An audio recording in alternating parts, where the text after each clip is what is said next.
The history of heavy.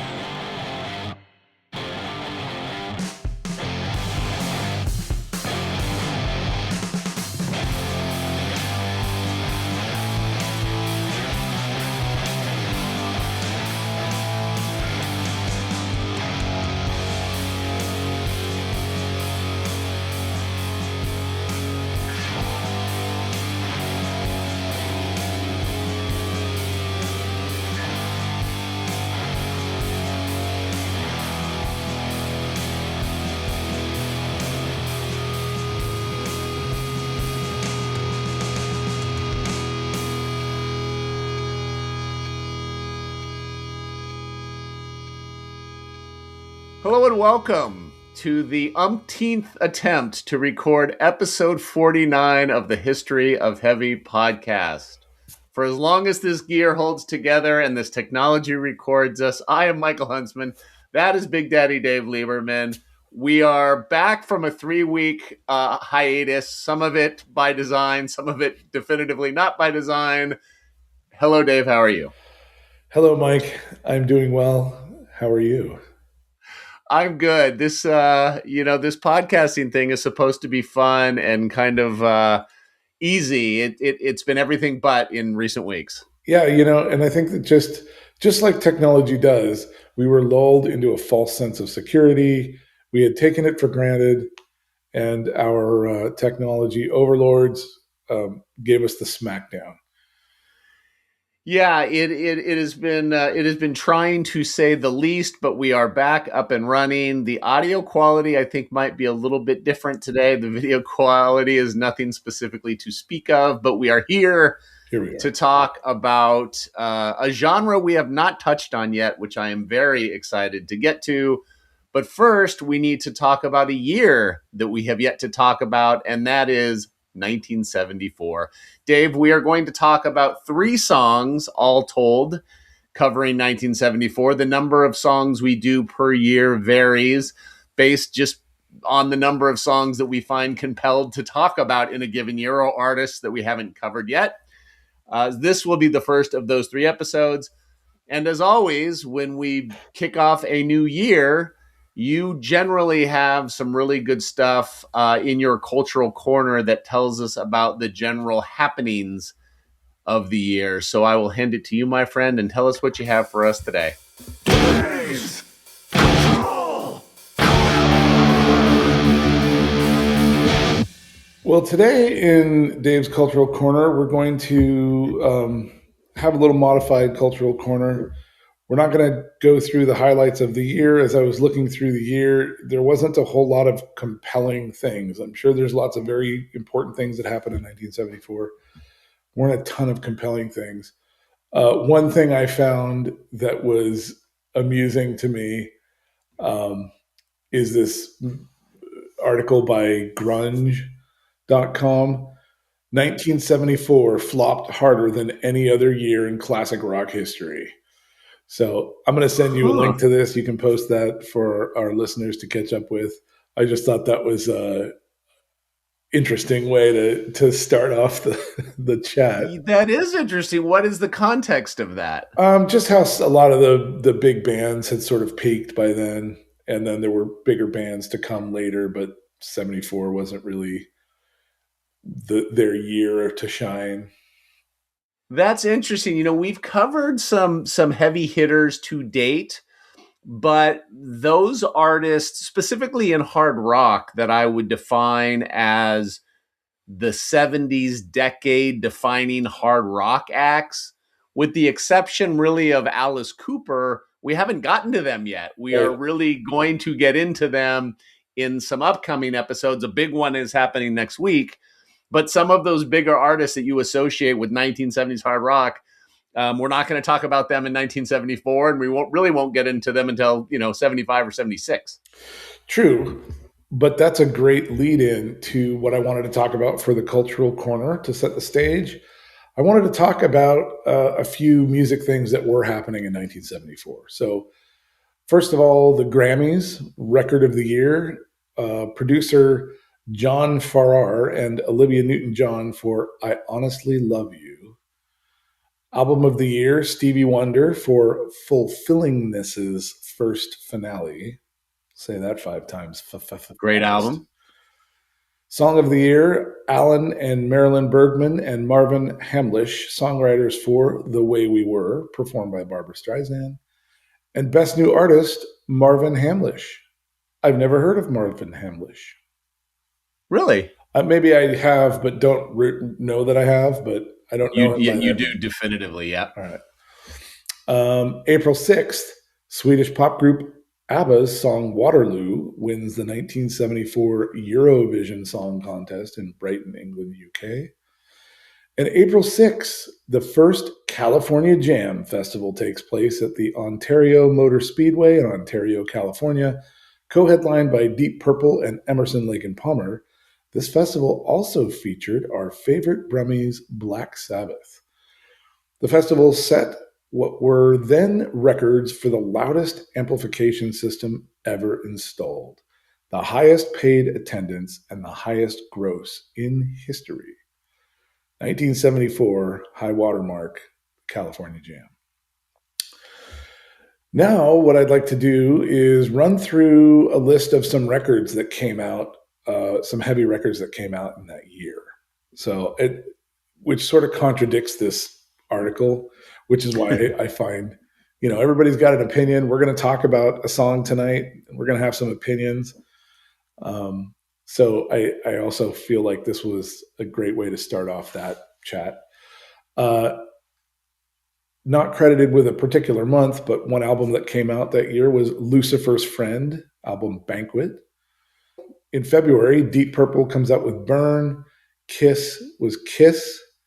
Humble Pie, Thunderbox, Mountain, Twin Peaks. March, Queen has Queen 2, Aerosmith, Get Your Wings, Rush, the eponymous Rush, Grand Funk Railroad, Shinin' On, King Crimson, Starless and Bible Black, Mott the Hoople, The Hoople. In April, Blue Oyster Cult with Secret Treaties, Leonard Skinnard, Second Helping, Sweet with Sweet Fanny Adams, Nazareth, the album Rampant, Elf, Carolina County Ball, Elf, we never really get into Elf in this program, but they deserve an honorable mention.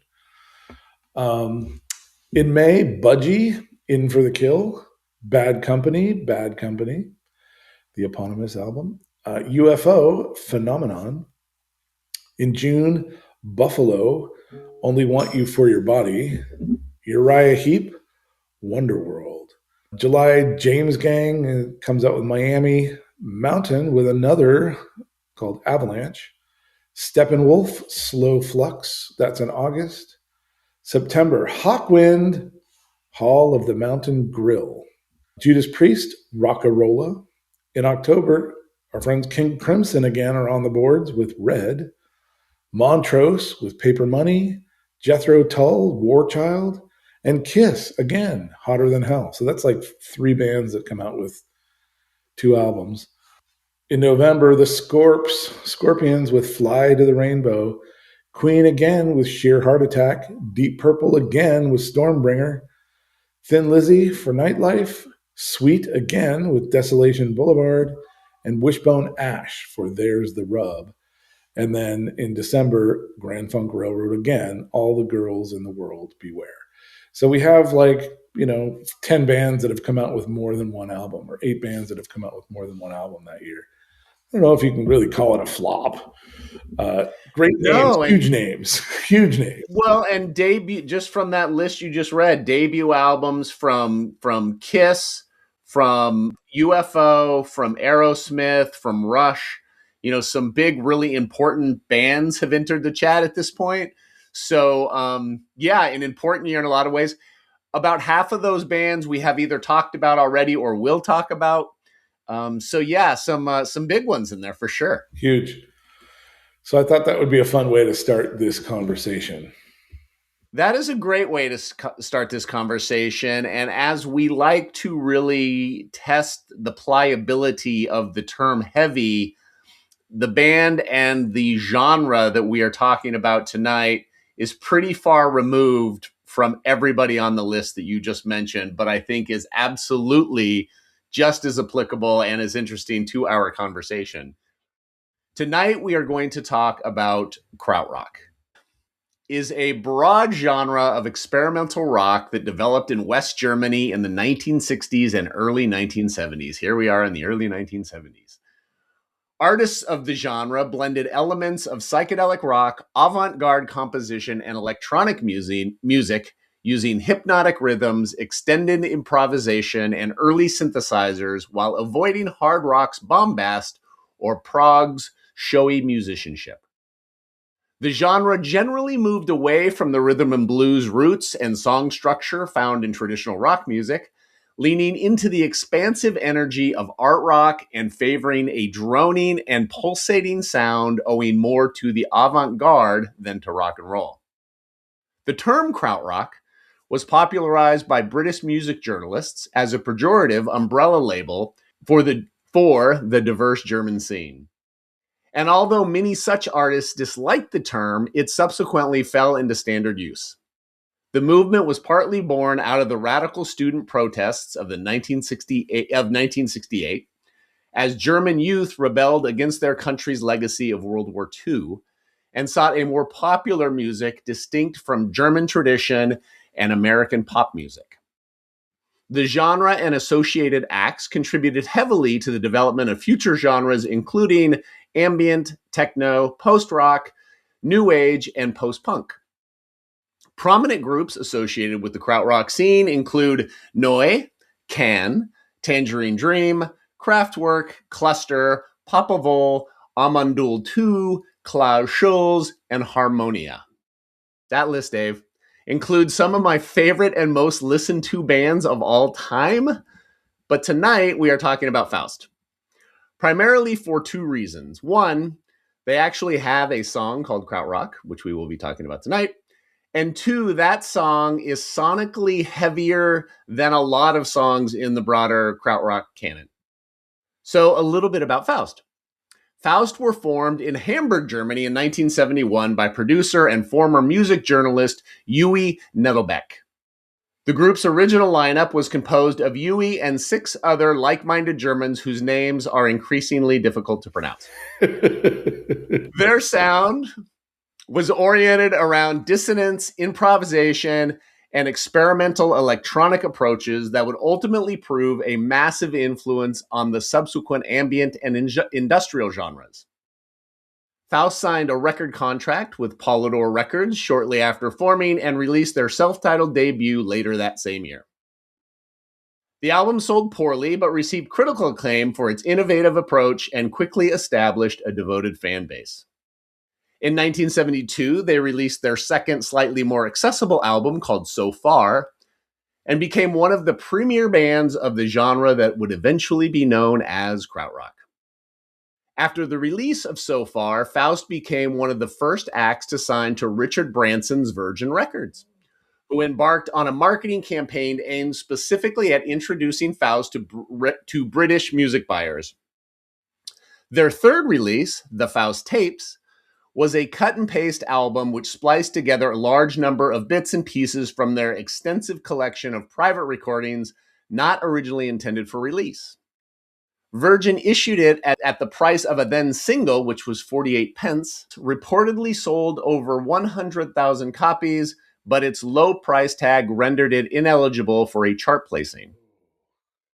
Faust 4 was released by Virgin on September 21st, 1973, and would be the last record recorded by the original band. It would, however, go on to be considered a krautrock classic. It's included in the book 1001 Albums You Have to Hear Before You Die, and its lead track is the focus of tonight's conversation. The band began work on a 5th album, often referred to as Faust 5. However, the project was rejected by Virgin due to the group's lack of commercial success and was never officially released. Only a few in-house promo cassettes reportedly circulated before the band was dropped by the label, and Faust subsequently disbanded in 1975. Faust are considered a central act of the krautrock movement and have been cited as an influence by Radiohead, Swell Maps, Throbbing Gristle, Cabaret Voltaire, Stereolab, Simple Minds, Sonic Youth, Mark E. Smith, and Mad Lib, among many others. So, Dave, what is your relationship to said Faust, to said Krautrock, and to the term Krautrock? It is everything I've learned in the last few weeks. Never listened to them, never heard of them. I saw a documentary, I don't know, in the last year that focused heavily on Can, and it was talking about Krautrock, but I don't know if you turned me on to that or if I stumbled on it somehow. So are you talking about the song right now or the genre? The genre. Okay. But until then, I had never heard of it. I never knew about it. Oh. Don't know this band, don't know this body of music at all. I did hear a song in that documentary by Can, I think. Vitamin C, probably. Yeah. That I recognized as a song that I had heard, and the first time I heard it, it was haunting. And I'm like, what is this song? I dig this song. And accidentally stumbled on it in this documentary. It was a really interesting documentary about the times and about other bands and everything. But that's it. I skimmed the surface with that documentary, and that was within the last year, but about a year ago. I don't know this band. I don't know this song. I don't know this music at all. Well, we will get heavily into this band, obviously, and this song. That's really interesting. You know, Krautrock is an obsession of mine in many ways. And the way I was originally introduced to Krautrock many, many years ago now, but was introduced to me via what has become known as David Bowie's Berlin Trilogy. It's the trio of records he made in West Germany in the late 70s. He made Low, Lodger, and Heroes with Brian Eno producing, and they have a lot of Krautrock on them. There's long instrumental passages, and that trilogy is very famous in music lore and music journalism, is, you know, considered some of Bowie's greatest kind of avant-garde work. And apart from Roxy Music is really what introduced me to Brian Eno. And of course, his work with U2 in the early 80s is how I, as a young guy, began to know Brian Eno's name. But that is how I started to become interested and know about Krautrock. And then me and my friend Rodney started buying Can and Neu records. Neu and Can, and Kraftwerk, obviously, but I think Neu and Can are kind of the two easiest access points for Krautrock. Those became big, like, college radio records, and a lot of people like Sonic Youth and like Radiohead and bands that were a little more experimental and rhythm based would often cite Krautrock as a genre and some of those artists as major influences. And so over the years, I have just continued to consume more and more Krautrock. Of the Krautrock that I love, many of those bands already mentioned, Klaus Schulze specifically, I would encourage people to check out. I think he was underlooked, and I only discovered him several years ago. He's absolutely incredible. But I became really interested in ambient music and you know, quiet droning kind of music. You know, you have Brian Eno kind of on one spectrum with things like music for films or, you know, music in airports, that stuff. And then you have Sun, who we reference a lot on the show, kind of on the other end, which is kind of the bombast of drone. And you know, Krautrock is somewhere in the middle. You know, lots of rhythm, lots of repetition, very long songs, minimal vocal. You know, Tangerine Dream, famous. You know, they kind of cut their nut on soundtracks. You know, Sorcerer and even later Risky Business. I mean, they've done hundreds and hundreds of soundtracks. But Tangerine Dream's music, everybody knows, even if they don't know, they know it, because it's been in so many mainstream Hollywood films over the decades. But the genre is very, I mean, saying Krautrock is kind of like saying punk rock, where yes, it's kind of, punk rock is 3 chords and generally a guy shouting, but also punk rock could be everything from Suicide to X to Social Distortion to Minor Threat to Agnostic Front. Krautrock is sort of the same thing. It's, it's got a specific energy and there are specific tools generally made to make it. But Faust doesn't exactly sound like Amandul, doesn't exactly sound like Papa Vul, doesn't exactly sound like Kraftwerk. So I was excited to talk about it because I think as we are talking about the continuum of heavy, Krautrock plays a significant part without really ever being identified as heavy. And I thought Faust is a good place because they're a big important name on the map of Krautrock, but because the song is called Krautrock and because it has the characteristics of the genre but is still propulsive and heavy in its way, I wanted to bring it to the conversation and get your take on it and just chew on Krautrock a little bit. Sure. Well, I'm glad you brought it up and brought it into the chat.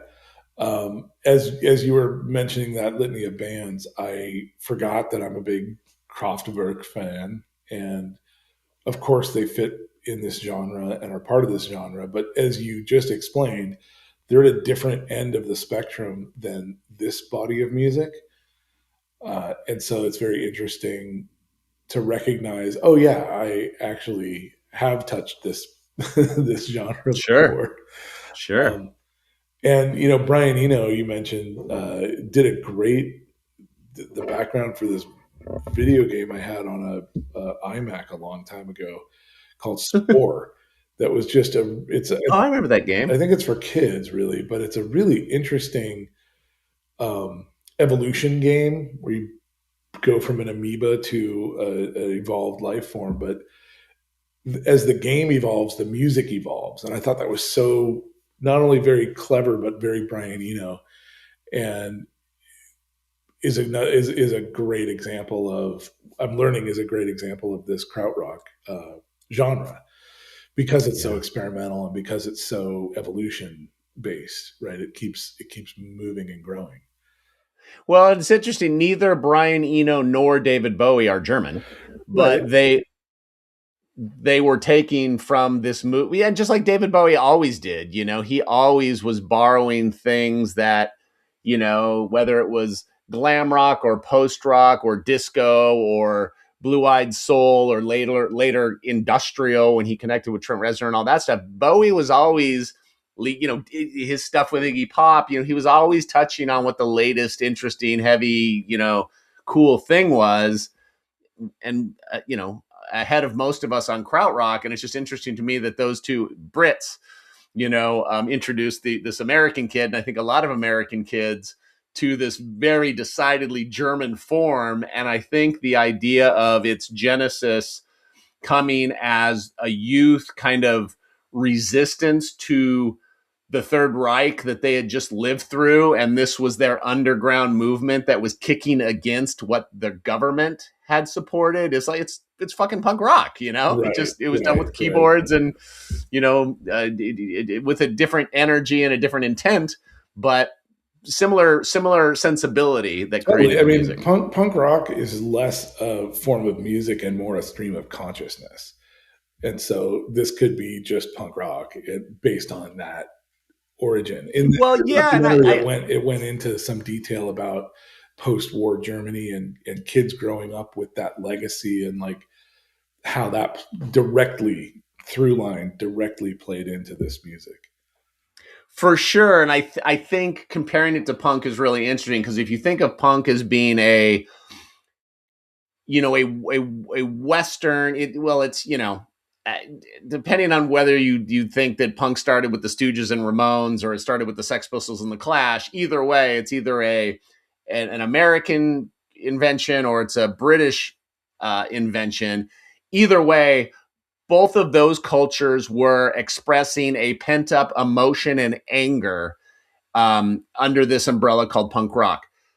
The Germans in the early 70s were feeling that same anger and frustration, but their expression of it was Krautrock, which is so decidedly German. Yes. It's so mathematical and structured and repetitive and dot dot dot dot dot dot dot Yes. dot in a way that punk rock is just like Yes. which I think is so great. Yeah, that's very appropriate. So tell me what you thought of the song. So, Forgetting the history or the connection or whatever. given all of that, I didn't fully connect with it. I think it needs to grow on me a little bit more. There's definitely something there, and I could immediately understand why you wanted to bring it into the conversation because of that droning sound and because of the it's kind of sparse in its way, where it's almost a use of negative space. Its lack of presence is its presence. It's not the bombast. It's not this overwhelming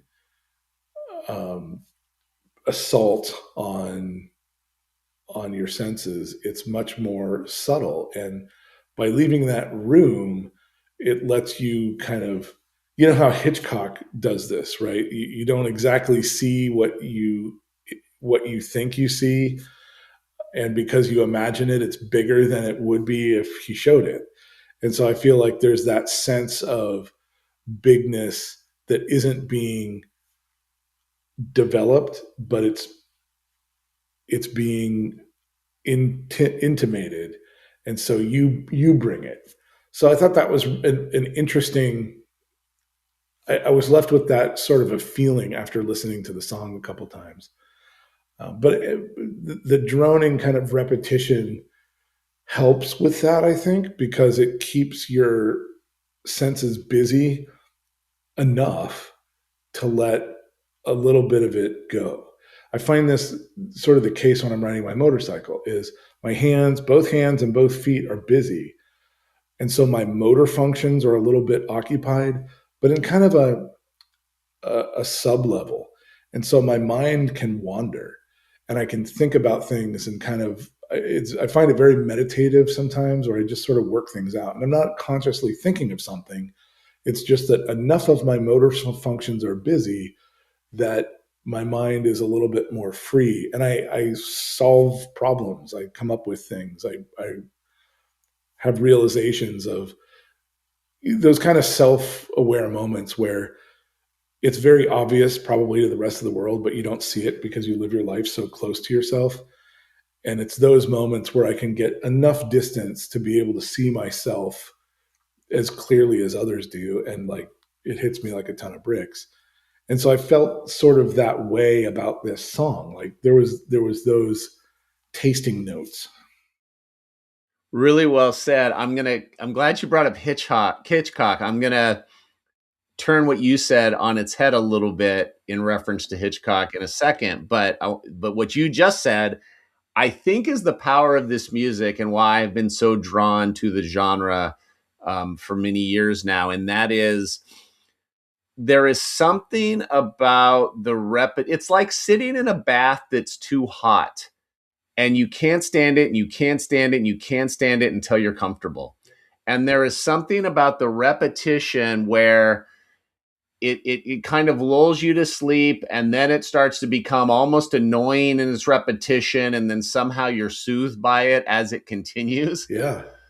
And I think, and so in relation to Hitchcock, he famously has this quote that I will probably butcher a little bit here, but what he described his style of filmmaking is, if there are two people having a conversation and under the table is a bomb, a lot of filmmakers will avoid showing the bomb and wait till it goes off to have the shock and surprise of the bomb going off.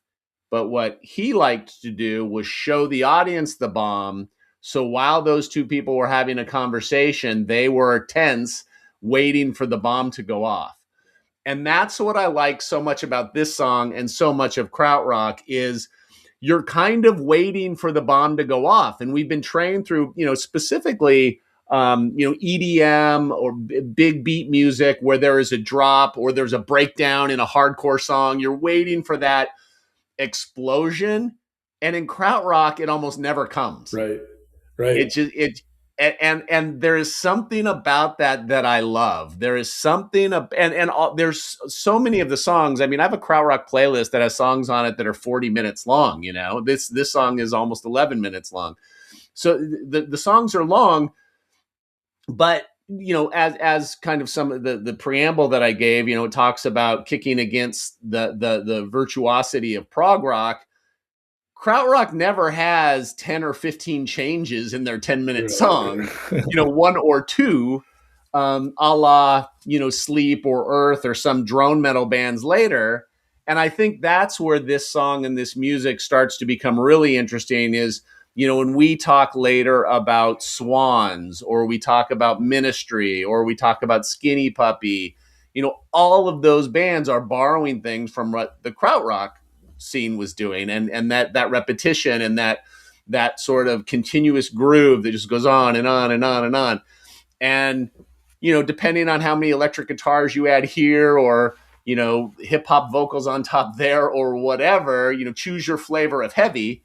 But I think that bed underneath in and of itself there's a component of heaviness to it, even if it's not just sonically blowing you against the wall. Yeah. I feel like when I listened to this song, I was anticipating your question, is it heavy? Mm-hmm. And the way I would answer that is that I don't think this is a heavy song, but I admit that it is. Oh, that's a really good quote. Yeah. Okay. It has to be after I experience it, but it didn't occur to me that way at first.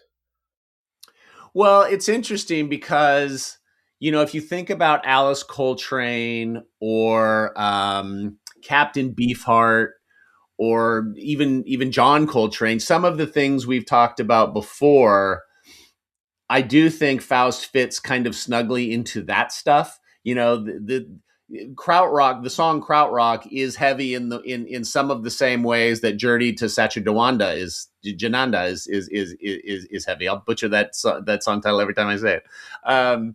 Neither are necessarily sonically heavy as we think about Black Sabbath heavy, but they are heavy. If you think about what Alice Coltrane was living through and her spirituality and all that stuff that we discussed on that episode, or if you think about Faust trying to get away from their Nazi lineage. What's heavier than that?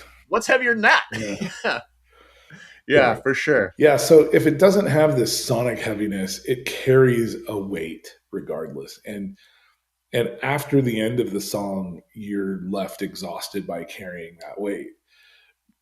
Well said again. Even though you're not experiencing it in the way that you experience Black Sabbath. I didn't experience it the way I experienced Black Sabbath, but I felt like, at the end. Yeah. Okay. Yeah. All right. Yeah. I made it through that. Well, what else could that be but heavy? So that was how I experienced it. If you didn't have the term Krautrock at your disposal and you just heard this song cold, what genre tag would you give it? What would you call it? Teutonic tones. Let's say you didn't know they were German. Let's say you just heard the song. What would you call it? I mean, it wouldn't go into a genre. I would have to make something up. Something. Okay. It would be sort of like kind of a meditative drone, electronic drone. It's not so repetitious that it's not interesting, but it has a repetitiousness to it. And so I feel like we're leaning heavy on the drone words, but it just has that element to it. No, you're right. And there are parts of Krautrock in Depeche Mode and Erasure and Yaz and all of that stuff. It's, this music does have I wouldn't call it dance music, but there is a groove to it that does make you sway and move, that it's not, flavors of ambient, but it's not ambient. No. Yeah. It's interesting. It's definitely like maybe electronic introspective. Hmm. Um, Do you think it would be more? Do you think you like it more or less because it's instrumental?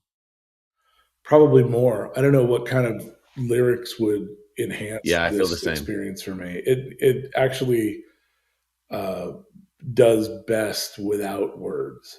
I don't want to hear. I don't want words interrupting what I'm hearing. Yeah, we have a TikTok channel, which I know you are aware of. I've heard of it. Um, and I've started to do a series called Bad Lyrics and Heavy History, where I read lyrics from a song that is now I should probably cringeworthy. subscribe to our own You should channel. probably watch our channel. And I did Crocus, the early '80s uh, Krautrockers.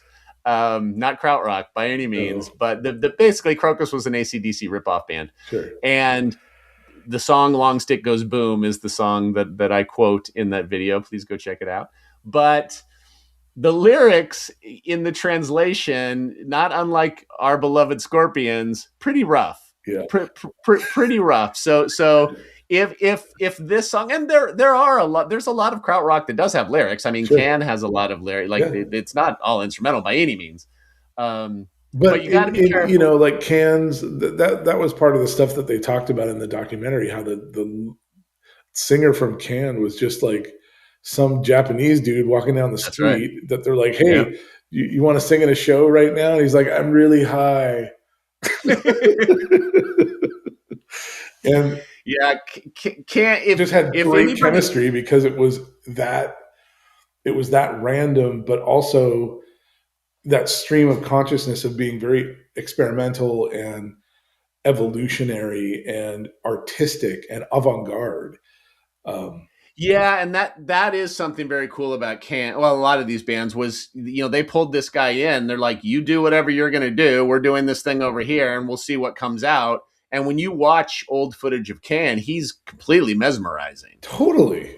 Yeah, It's shocking to learn that that's actually what happened or was what was happening yeah, yeah, because it works so well. It looks so intentional, um, yeah. and easy. He makes it look easy. I don't know what kind of drugs he was on. He was smoking weed. I don't know what kind of weed he was smoking, but it worked. Yeah, for anybody that's listening that has gotten this far and doesn't already know, Can is kind of the place to start. Like that's the easiest.